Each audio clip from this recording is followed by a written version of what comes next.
All right, listen up. These aren't just pieces of gear. They're lifelines. And when it comes to two tourniquets, special operators trust in the most brutal combat zones, one of them flat out choked under pressure. We're talking about a staggering 44% failure in these Army tests. That's nearly half the time it took. It didn't do its job. Stick with me, because by the end of this, you won't just know which one to trust with your life to. You'll understand why it's the only choice and which one you absolutely need to leave off the shelf.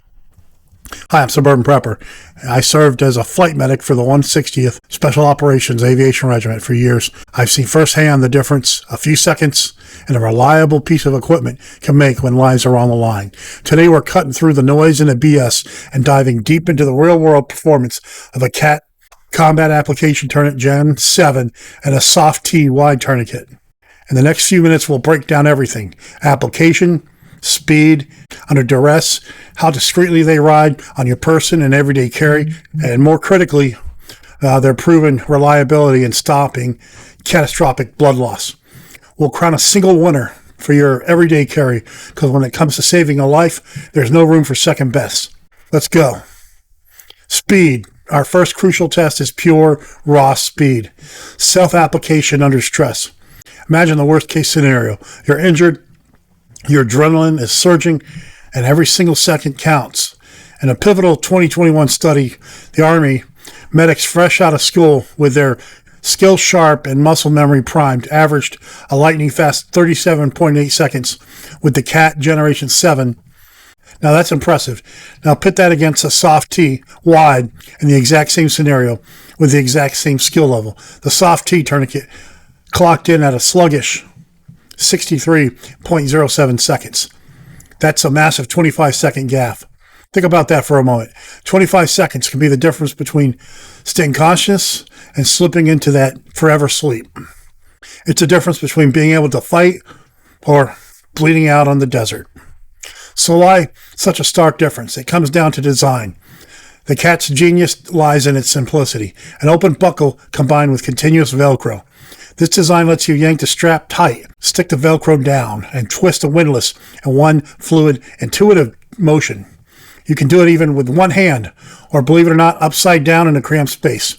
It's a system built for speed and ease of use when fine motor skills have evaporated under pressure. The SOFTT now, on the other hand, forces you to feed the webbing through a metal buckle first before you can even begin to tighten it. That's a fiddly, fine motor skill that completely dies when your body is flooded with adrenaline and when your hands are shaking and when your vision is tunneling. It's a step that adds critical, precious seconds that you simply don't have. Now, some might argue that a few seconds here and there doesn't matter that much. But when you're talking about arterial bleeding, every drop, every tick of the clock means blood loss. It means death. Plummeting blood pressure and rapidly decreasing chance of survival. The faster you can achieve complete arterial occlusion, the better the outcome. That 25-second lead for the CAT isn't just a number in a study. It's a potential lifetime. Here's the kicker, folks. Speed isn't everything. Next up, we're going to talk about how discreetly these life-saving tools ride in your pocket. And that's where the SOFTT really shines. Everyday carry. All right, let's talk about living with your gear, because the best tourniquet in the world won't do you any good if it's sitting in your truck or at home because it's too much of a pain to carry. That's where the CAT fans often love to hate on its bulk. When folded up, the CAT Gen 7 is a pretty significant profile. Think of it as roughly the size of a diameter of a Red Bull can. It's not exactly designed for discreet carry under a light jacket or a business casual setting. The SOFTT, on the other hand, tells a different story. This is where it truly excels. It folds much flatter, much more compactly. Imagine two AR-15 magazines stacked neatly together, or perhaps a thick wallet. That slim profile means it can literally vanish under slacks, dress shirts, or even gym shorts without printing. That tells how bulge with that screams, I'm carrying something. For civilians who are serious about being prepared, but also need to blend into everyday life, the slim profile can be the difference between actually carrying this crucial life-saving tool every single day or leaving it behind because it's just too uncomfortable or conspicuous. Nobody wants to explain why they have a chunky metal device bulging out of their pocket during a casual dinner. The SOFTT makes it easy to keep it on your person, always. So, if discretion is your top priority, the SOFTT definitely has the edge. It's designed to be there when you need it, without announcing its presence. However, we're not just talking about comfort or concealability here. The real gut punch, the ultimate measure of Tourniquet, comes in its reliability, its ability to actually stop the bleeding when your life or somebody else's depends on it. And that's where one of these contenders failed. Not just a little, but more than half the time when the Army cranked up the pressure. That's a gamble I wouldn't want to wish on anyone. Quick check. Which matters to you when it comes to life-saving gear? Lightning fast application, speed, or the ability to carry it discreetly without anybody noticing? Leave a comment down below. I'm genuinely curious to hear what your take is. And if you're looking to build out an entire individual first aid kit or IFAK, watch my IFAK video, IFAK Mistakes That Could Kill You. It's packed with essential gear recommendations that could save your life. Now, don't go anywhere. The next set of numbers we're about to reveal are going to completely flip your assumptions about these tourniquets. And they're the most important numbers you'll hear today. Hemorrhage control. All right, this is it. The knockout punch, the moment of truth, where theory meets brutal reality. Hemorrhage control. The Army lab didn't just eyeball these things. They used advanced Doppler ultrasound to verify complete arterial occlusion. This isn't about looks like it's tight enough. This is about undeniable scientific proof that the blood flow has stopped, and the results are stark. On arm applications, the Cat 7 missed the mark, failing to achieve a full occlusion a mere 5.56% of the time. That's a remarkably low failure rate, given its extremely high confidence in its performance. But then there's the SOFTT wide. On arms, it failed to stop the bleeding a shocking 58.33% of the time. Let that sink in. More than half the time, simply, it didn't work as intended. The picture doesn't get much better when we move to leg applications, which represent a larger, often more challenging limb to occlude. The Cat's failure rate rose slightly to 27.78%, which is a strong performance on a difficult limb. The SOFTT, however, continued its dismal trend, staying above 50% failure, specifically at 61.11% on the legs. Translation: if you were to grab a SOFTT and try to stop a life-threatening bleed, you'd literally have better odds of flipping a coin to see if the artery keeps pumping. Would you bet your life, the life of your loved one, someone in your mutual assistance group, on that odds? I certainly would not. This isn't about inconvenience, it's about life and death. So why does the Cat perform so much better here? It comes down to physics and design.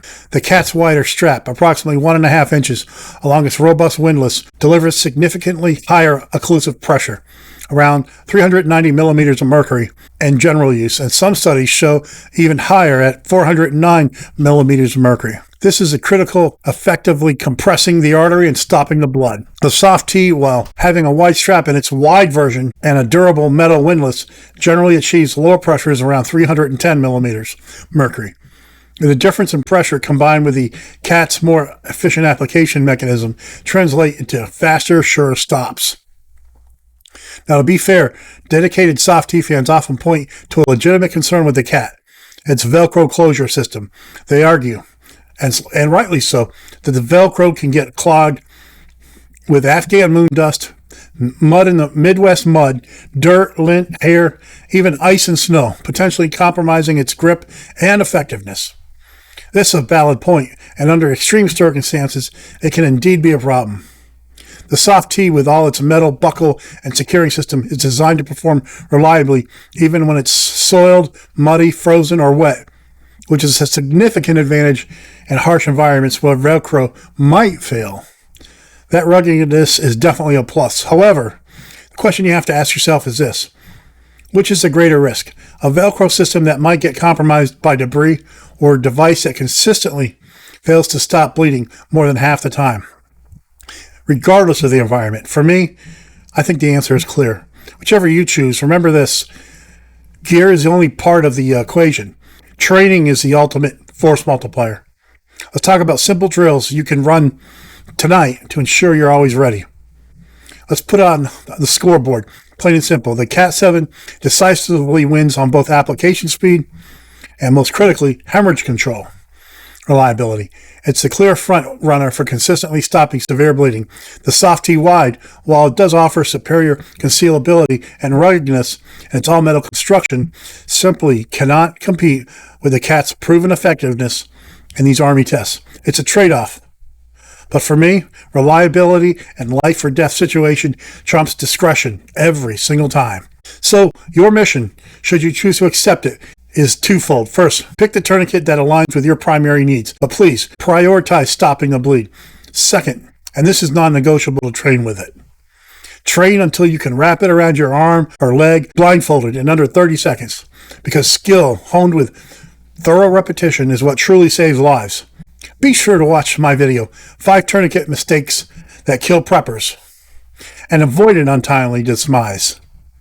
If this breakdown helped you make an informed decision, do me a favor.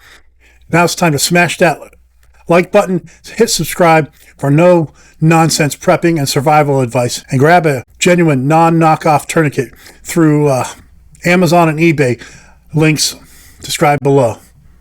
Counterfeit tourniquets are a real and dangerous problem, and they're often made with inferior materials that fail when you need them most. Don't cheap out on your life. Your life is worth more than extra $6 for the real thing. Thanks for watching. This is survival. This is resilience. This is Suburban Prepper.